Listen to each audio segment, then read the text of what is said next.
You're listening to Moviesucktastic.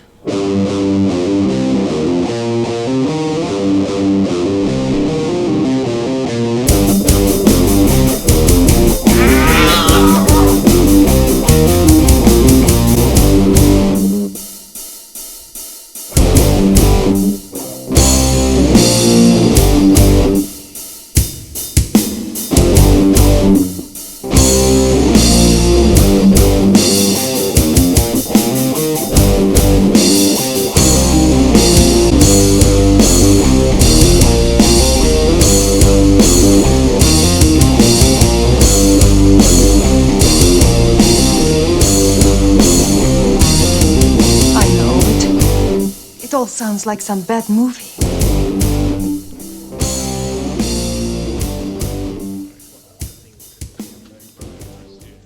Welcome, everyone, to Moviesucktastic number 293. 293. All right. Yeah, you did, baby. Woo! Episode 4 of our Oscar extravaganza. We're reviewing all the Best Picture films that are nominated. And this episode, we're on the second half of our Black duo with BlacKkKlansman. That's right. We did Black Panther. We did Black Panther last episode, which we liked, but not as an Oscar nom. Yeah, nowhere near an Oscar nom, but we did enjoy the film. I mean, we're comic book guys. I mean, we were watching comic book movies when they were actually shitty. And every time we're like, maybe this is going to be the one that's not going to be complete and utter shit and destroy my dreams. and that didn't start happening until like the year 2000 when X-Men was made. It was like, wow, they made a movie and it wasn't total garbage.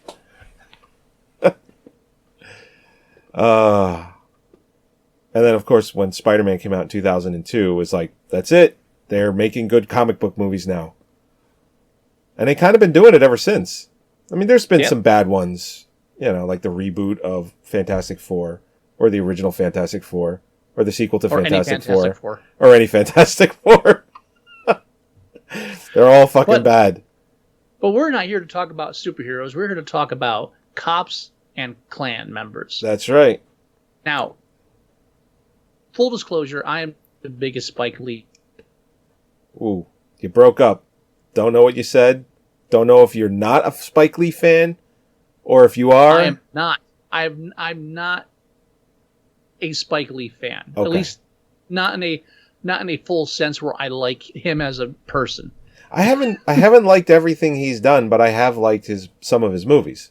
I like some of his films, and some of the films I don't like, I still appreciate for what they were, and then there's others I just don't like. Yeah, like I liked that Son of Sam movie he did. Thought that was pretty good. See, I didn't care for that. But that was me, because if you're doing a Son of Sam movie, do it about Son of Sam. Don't do it about John Leguizamo not wanting to get a blowjob from his wife. To me, that's not serial killer fun.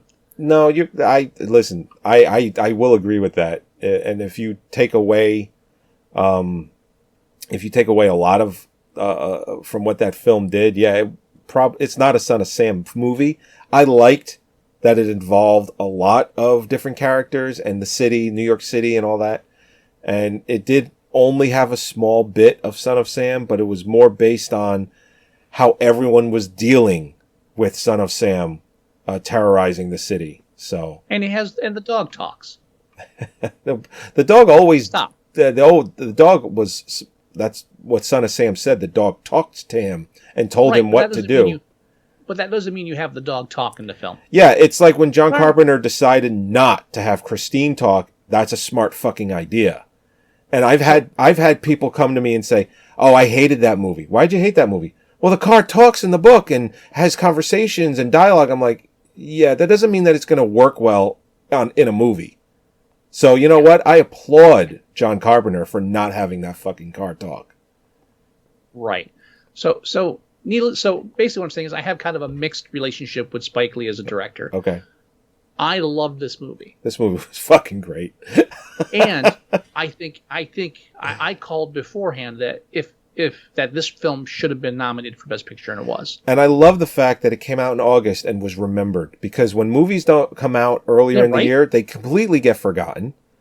You know, when a movie does come out and gets nominated like months later, that always makes me happy, because obviously the film had a lasting impression enough to be remembered. It's like, shit, that movie that came out a long time ago, that really deserves that nomination, because the market, or I should say cinemas, get completely saturated with movies from pretty much October, November to the end of December. And then those, for the most part, a lot of the times, are the only movies nominated. Now, it's a power play from the studios. They put their best stuff, or what they feel is their best stuff, at the end of the year, because they know the nominations are coming out, and it will get more notoriety. But the fact that this movie came out over the summer, came out in early August, and was remembered by the end of December, is a big fucking deal. That shows... A movie to remember. Yeah, that shows its legs, that it has them, and that it deserves to be at the party. Yeah, and this is Denzel Washington's son. Pardon? This is Denzel Washington's son. Right. And he doesn't sound or look anything like Denzel Washington until near the end of the film, when he actually he like yells something. I'm like, oh yeah, that's Denzel Washington's voice right there. I was like, there's no fucking mistake that is Denzel Washington's voice. I mean, that is like, it's not his face, but that is absolutely his voice. Now, this is the kind of film I see as an Oscar nomination worthy film. Now, it's based on a true story. Yep. It's very topical for the time. I mean, it ties in, even though it's about stuff that takes place in the 70s. 70s, right? Late 60s, early 70s? Yeah, no, it's the 70s. Yeah. Early 70s? Early 70s. Yeah, early 70s. It's the racist aspect, like with your white nationalist, or back then the Klan movement, echoes with the recent rise of white nationalism in this country, even so much as having David Duke in this film, who is currently a huge Trump fan. And yeah, so you've got that aspect. But he's gotten a little more exposure because this film was nominated recently, too. Not great exposure. No, not great exposure, but Topher Grace was the perfect pick. Well, and you know what? A certain someone talked to me about it and says, I couldn't enjoy this film. Topher Grace, that guy from that 70s show is playing David Duke. And I'm like, and? That's the point. Exactly. And I'm like, and the dude, and I think they were also going along the lines of he looks too young, or, he's from that 70s. The dude's 41 now. Topher Grace is fucking 41 years old. Let it go. Yeah, I know. It's like, the dude's in his 40s. He'll be 50 before you know it. Just because he doesn't look like he's in his 40s doesn't mean he can't play this part. And he's playing... Look like he's 20. Well, he's playing a young David Duke, who is in his, 20s or early 30s at the time when this time period is taking place.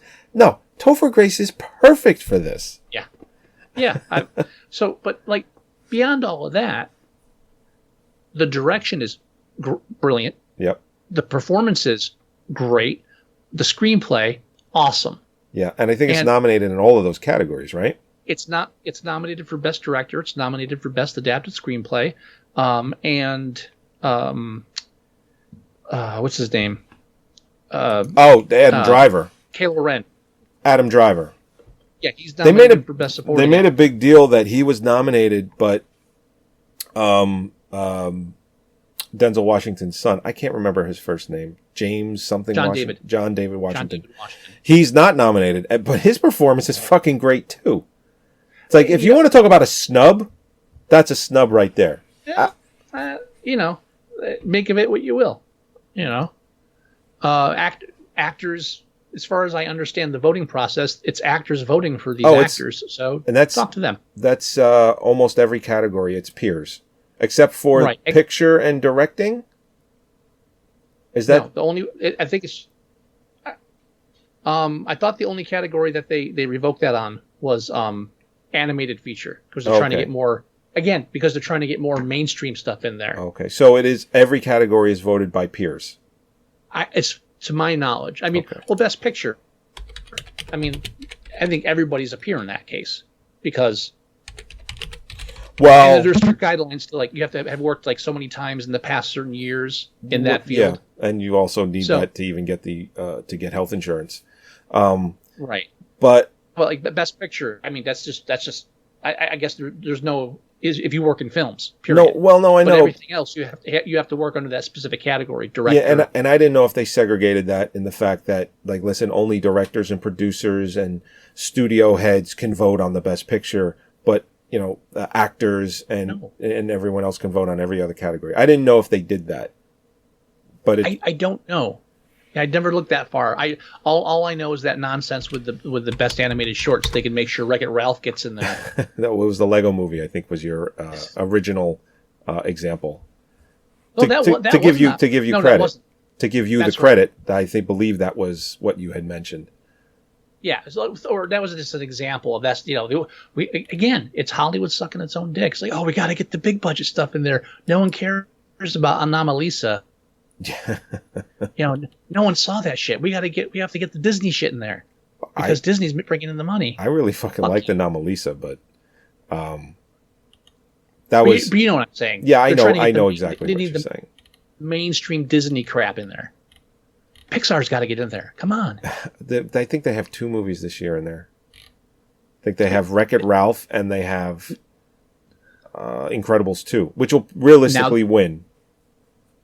I can't even talk about that. Back to BlacKkKlansman, a later subject. I mean, there are so many parts of the film that are still ingrained in my head. I mean, for me, the biggest genius part of the film, from a directorial standpoint, even a writing standpoint, is when Ron Stallworth, Denzel Washington's son, he goes undercover to a Black Power. I forget the exact name of the person, but it's like a Black Power rally. Yeah. And that's right. He said he changed his name. Yeah, and so it's a long, drawn out scene where they have the guy's speech, and they keep Spike Lee keeps focusing in on the faces of people in the audience with a black backdrop, isolating them. And why is he doing this? But I caught on eventually. I love the fact that what he was doing there is you from the far right, you always get this breaking up again. Black Lives Matter is just like them, or Black Panthers are just like them. Yeah, right? His name was Kwame Ture. That was the name of the activist leader. Who he was. I was like, I know this guy. I know who he is, and he was in that movie Straight Outta Compton. He played Dr. Dre in that, and I'm like, oh my god, that's the guy. He was great in the film.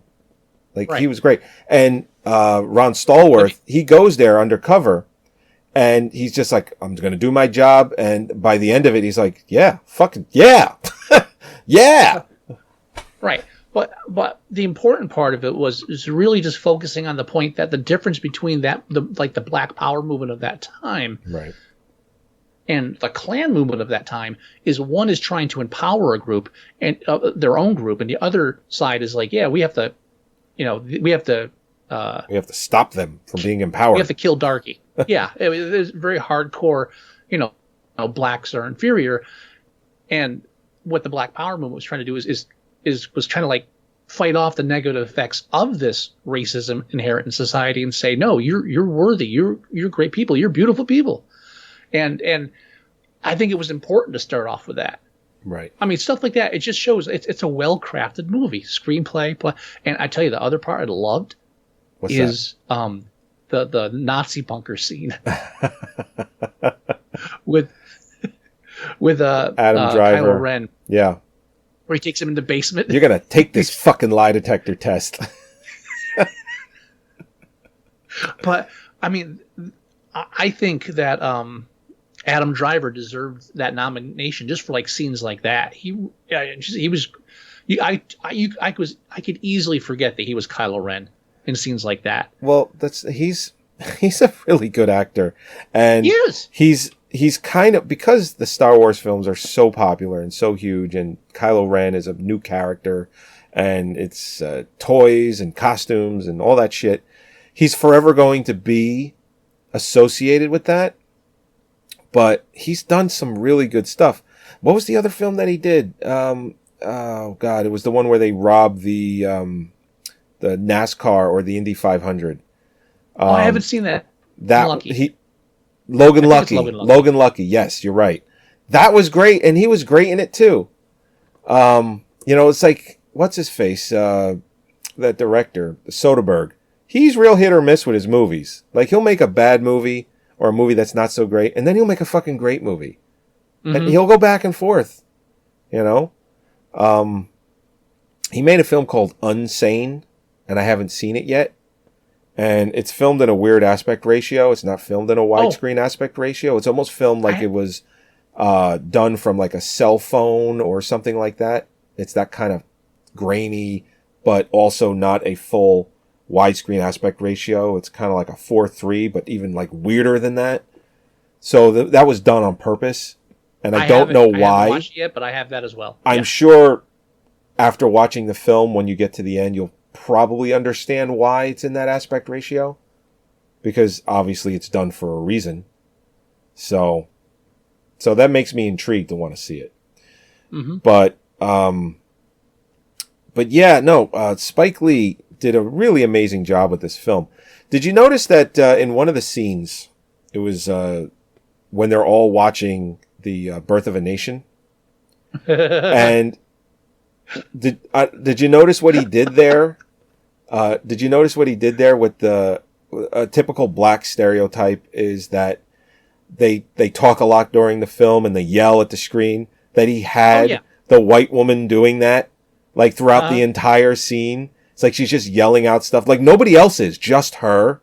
And it's like I see what you did there. And I really enjoyed it. I liked it a lot. I mean, what I like too is it kind of it showed the absurdity of like Klan people. It showed the absurdity of the whole movement, but without not taking it seriously. I think my only problem with the entire portrayal is the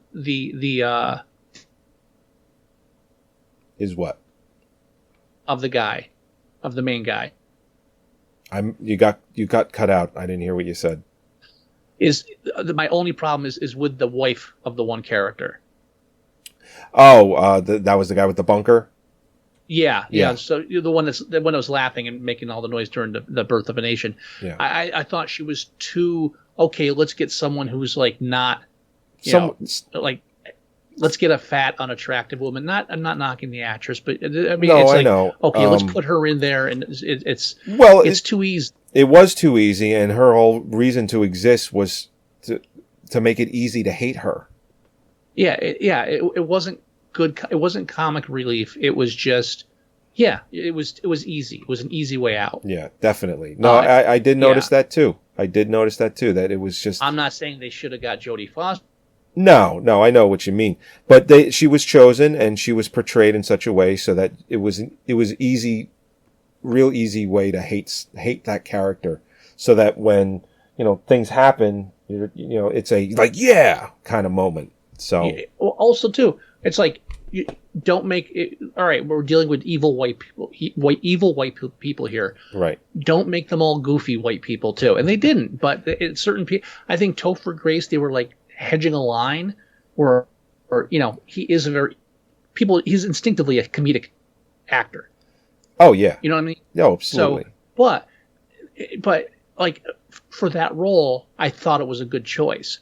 But again, you just can't be too heavy-handed sometimes. I thought it was for a film that's so complex, it was an easy choice. That's my only problem with it. No, well, I guess if I had any issues with it, and the end product, I don't care.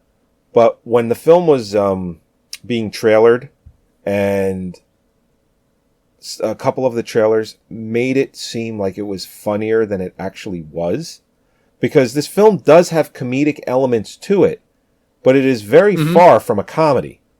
it's actually nowhere near a comedy. It's a serious film with some comedic elements, but the trailers make it look like you're going to be watching some laugh out loud type comedy in a couple of the trailers, and I don't like it when they do things like that because it I think it puts the wrong light on the movie.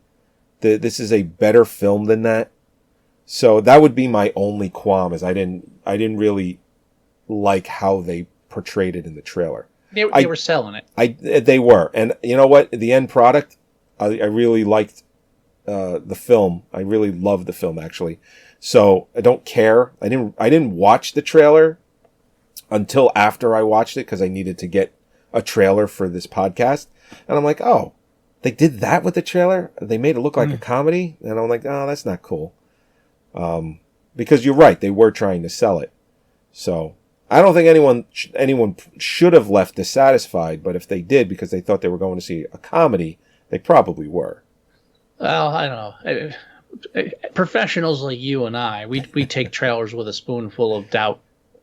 I still think you're right. I still think we need to do that bit called that I came up with a long time ago called 2.5 minutes.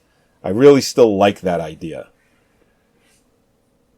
It's a long game, It's a slow burn for that bit. Mm-hmm. And I'll remind everyone what the bit is. We watch a trailer, we make a prediction on the trailer, and then at some point we either review the film or we've watched it and just bring it back to the show and we see how close we were to our actual prediction. I kind of did that with Escape Room. I took my book with me because I was going alone, and I actually wrote notes of, okay, here are my predictions. Oh, really? Based on the trailer. Yeah. And how well did you do? Oh, I nailed it. See? This is the perfect bit for us. Slightly off topic. Yeah. Real quick. Speaking of that, the one thing I forgot to mention when we were talking about trailers, this is a perfect example. Okay. About Escape Room. In the trailer when they're sitting around, and we talked about this because I mentioned House at Haunted Hill. Right. Which is the remake it would be for this, I think. But they start talking about the prize, and the one guy says, oh, and if you make it out of the escape room, you get $1 million. Okay. In the movie, it's $10,000. I'm sorry, what? The trailer says $1 million and the movie is 10. Yes. And I haven't gone back because I'm almost 100% positive I did not mishear the trailer, because again, $1 million, like that's such a round number that you see in other films. I immediately made that leap to the House on Haunted Hill remake. In the movie, when they said 10,000, I was like, wait a minute. Jesus Christ. That episode just went up, by the way. Our January releases. So that's on YouTube now. Everyone can watch all the January films that are coming out this month. We have a whole episode dedicated to it where we watch the trailer and we talk about it. You can watch it and you can watch the trailer and you can see if I was right about it being $1 million in that trailer, because I'm pretty sure it was. There you go. But just as far as, trailers selling who would do that for, I guess they're just thinking they have to get out of an escape room, which is, a simple or a complex game. No one's actually going to get killed. So for 10,000, it would be like, yeah, I'll do that for 10,000. But for $1 million, ideally, yeah, you wouldn't go in a room if you thought death was, yeah, exactly. So I did mention that this was also nominated for Best Supporting Actor, Best Director, and Best Screenplay. Yep. I forget if it's up for anything else. I'm looking real quick. It's Best Adapted because it's it's actually based on a #1 bestseller. Which is a true story. The whole movie actually happened. Again, they changed some things. Shut the fuck up. It's a dramatization.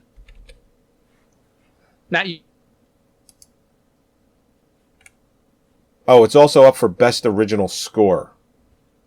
Okay, yeah. There it is. I was just looking now. Which, to be honest, I could see it winning that. They might give it to Mary Poppins Returns.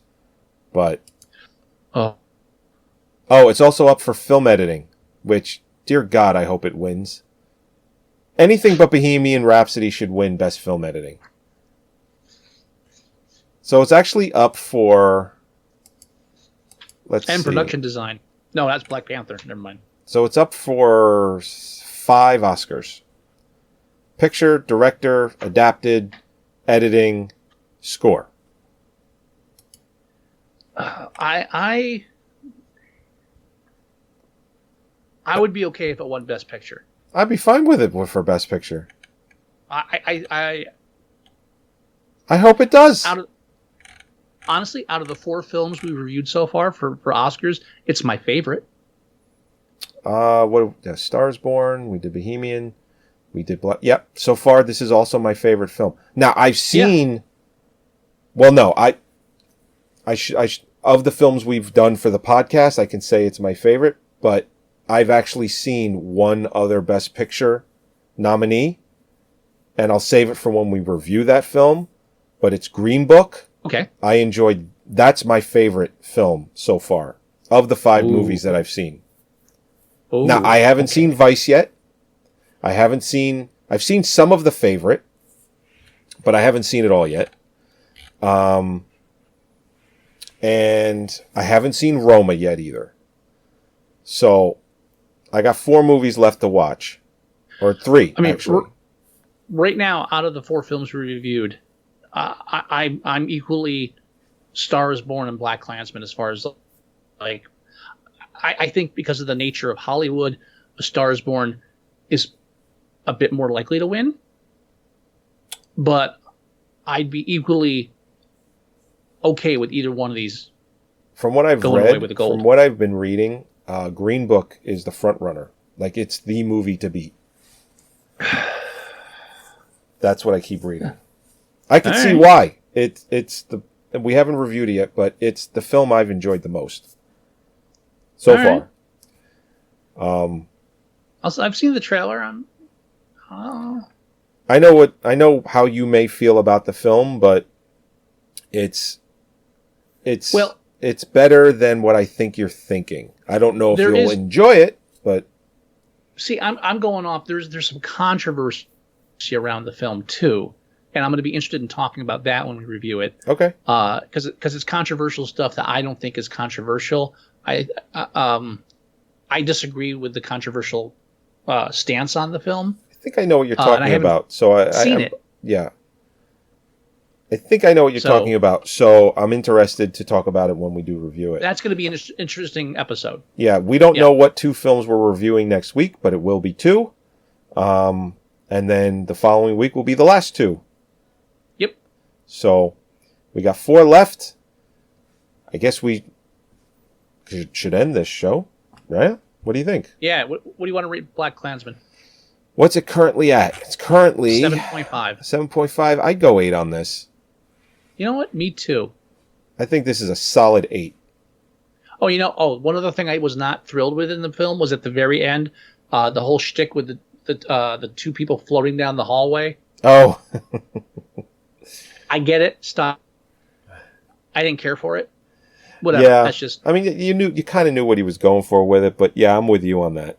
And I thought that he kind of went back and forth between like stylized and realistic fairly well. Yeah. I didn't hate it. I was just like, That's all. Okay. It still worked. Yeah, it did still work. It didn't take away from the film, but I definitely know what you mean. I'm on board with that. I'd go 8 on this. There's no doubt in my mind that this is at least an 8. Great film. Would not be disappointed if it won. As a matter of fact, I think the only film that I would be, and I couldn't say disappointed because if Black Panther won Best Picture, the fact that it's nominated has opened up doors for other comic book films that are worth being nominated.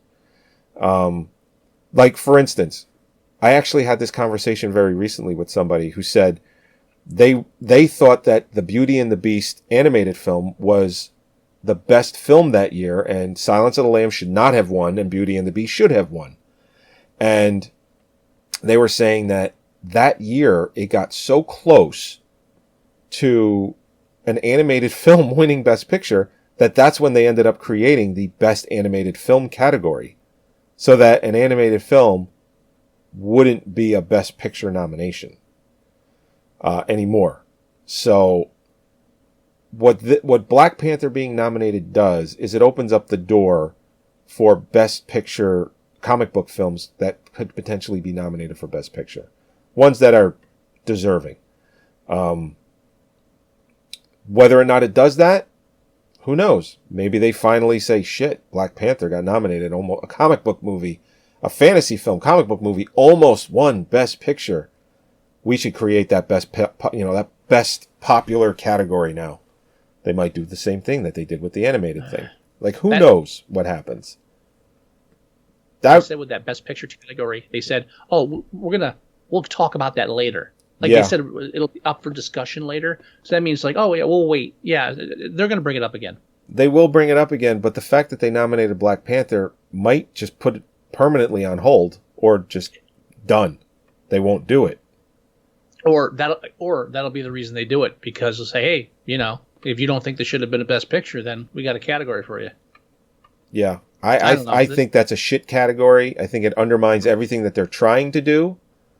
Everything they do the fact that they don't have a host this year undermines what they're trying to do. Oh, fuck the Oscars. Yeah, that's fucking dumb. There's just going to be like 30 hosts. That's everyone that goes up there and talks is going to be the host in that moment. That's basically what's going to happen.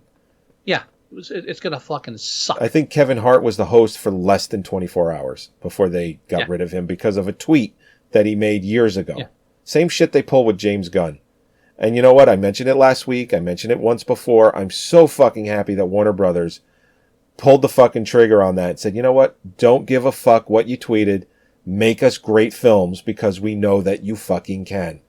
So James Gunn is going to be the fucking savior of DC. He is going to do Suicide Squad 2, and I can guarantee you they're going to be so happy with what he does that he will take over different parts of the franchise. Justice League series, he's good at that. That's what he's good at. And they'll shit on it anyway because it's DC. Fuck them. Well, they'll shit on it anyway because James Gunn is directing it, because they can't let that shit go. Yeah, like we talked about Wonder Woman not being panned. I can guarantee you that the second film, it's like, you know what? We gave the first film a great review. We can give the second one a bad review now because we'll say it wasn't as good as the first one. And that's how we'll be able to pan it. That'll be their loophole. Like, you watch when Wonder Woman 1984 comes out. It's the reviews for it are going to be tepid. They're not going to be like they were for the first Wonder Woman film. Somehow it's going to be, I can guarantee you, for the most part, they're going to be, it wasn't as good as the first film. This film does a lot of good things, but it totally misses what the first film did. And that's how they're going to be able to pan it. I guarantee the first film did. That's Captain America. I guarantee it. Anyway, we got to get that drinking game started. No. All right, everybody. Thank you for joining us. Episode 293 of Moviesucktastic. Thank you as always. Go to our website at Moviesucktastic.com. Download the show there. Listen to the show there. Join us live every week, every Thursday at 8 o'clock, and hang out with us. You can go to our Facebook page at facebook.com/Moviesucktastic. Everything we post, from trailers to when we go live to just anything that fancies us, it goes there. You can go to our iTunes and you can download the show or listen to it on there as well. Leave us a review when you go there. We always appreciate it. You can leave us voicemail at 908-514-4470. You can also email us. The address for that is themovieguys@Moviesucktastic.com. We even have a Tumblr page, Moviesucktastic.tumblr.com. You can download the free Android app for your Android device. Everything I said is in there, and it's pretty damn good. And that about does it for me. Mr. Wilson, any words of wisdom? God bless white America. I wouldn't have chosen those, but go for it. It's from the movie. I know it's from the movie. I'm fucking with you. It's like when I said, like 2 weeks ago, when I said, you bleeding yet? And you're like, whoa, I can't get on board with that. I'm like, I don't fucking mean it. It's just a joke. We did that when we did the Space Hunter episode. I was making a joke. So I don't know if I can get on board with that. I'm like, dude, relax. Anyway, kidding. God bless White America. God bless White America. All right, everybody. White gold. All right. We'll talk to you next week. Bye-bye.